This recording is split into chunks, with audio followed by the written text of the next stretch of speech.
السلام عليكم. اليوم أن نتكلم عن موضوع بسيط، وهو كيف نتعامل مع فراخ ضعيفة بين مجموعة فراخ.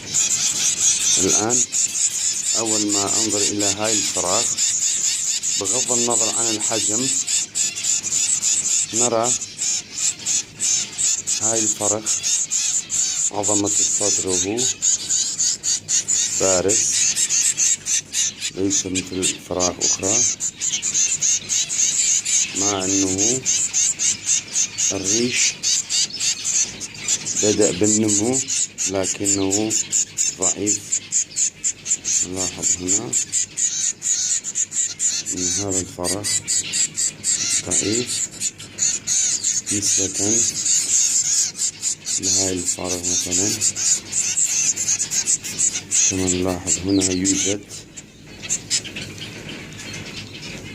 التشحم قليل.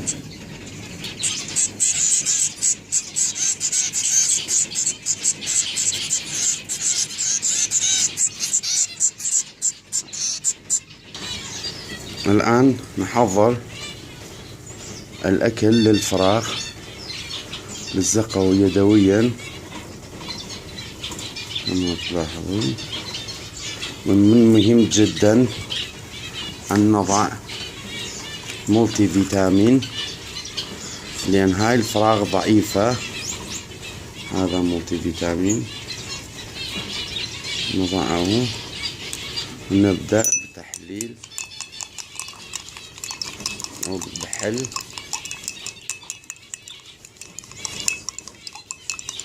الأكل. يجب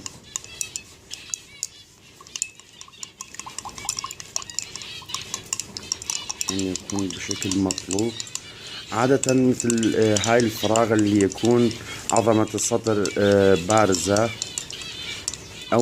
من أول ما نبدأ بزق الفراخ يجب أن يكون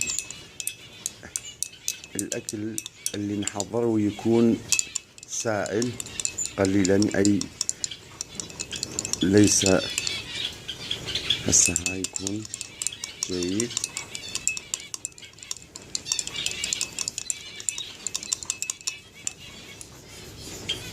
لأن هاي بعد ما نحضرها يحتاج 5 دقائق، نتركها حتى ما يصير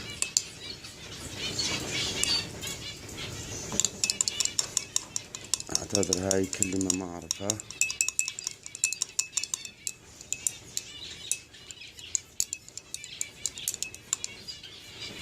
الآن كما نلاحظ وليس سائل جدا، وليس نسميه ثقيل أو ثقيل، لكن أستمر بحركة الملعقة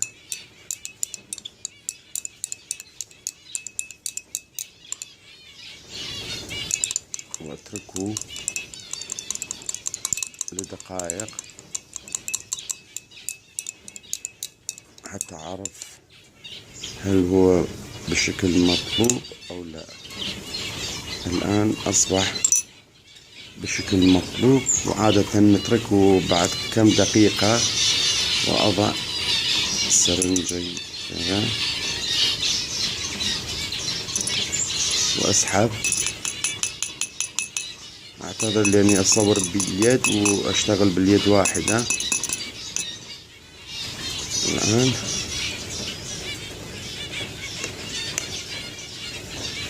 طبعا هذا ليس دعاية أو أي شيء، أفضل أنواع الأكل الزق الفراخ لأنه طبيعي.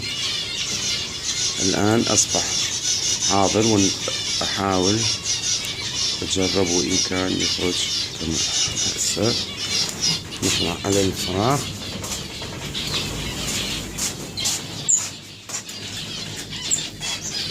الآن نرى الفرق.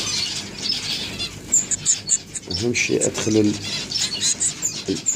كما نلاحظ هسه الآن داخل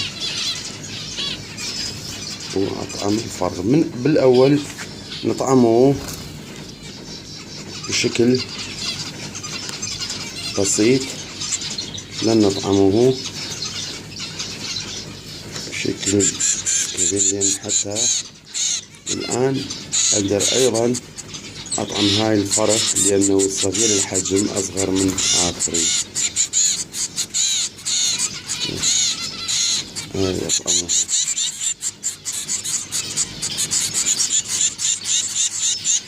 هاي بس قليل ننظفه وأطعم الآخرين بس لأن